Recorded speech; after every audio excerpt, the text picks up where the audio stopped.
Overrated NHL Players, Jacob Trouba. Jacob Trouba is a very solid defenseman, but he isn't that true number one defenseman he is paid to be.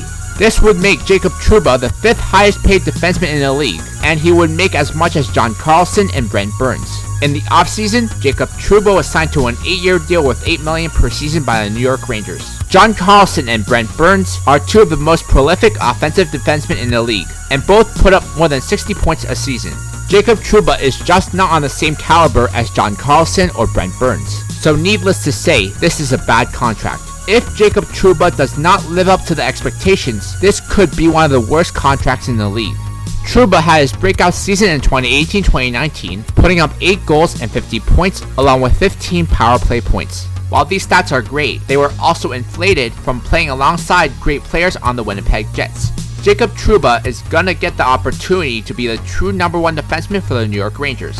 He will be paired with Brady Shea, and he will also be playing on the Rangers' top power play unit. Jacob Trouba should still put up around 40 to 50 points this season. However, his plus-minus might not be as good because he has to face all the top lines in the Metropolitan Division. Realistically, Jacob Trouba is a top 4 defenseman that can occasionally play like a number 1 defenseman.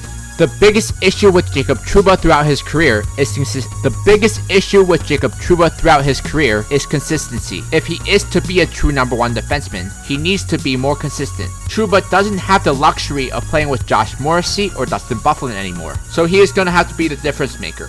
What makes Jacob Trouba overrated is that he's been in the league for 6 years and has only put up more than 40 points once in his career. If Trouba was truly a number 1 defenseman, he should have been putting up 40 points by his second season in the league. While it is possible for Jacob Trouba to take that next step and turn into a legit number 1 defenseman, the first 6 years in the league have indicated that he isn't a true number 1 defenseman. Next, I will have a new series on the worst and best contracts in the NHL.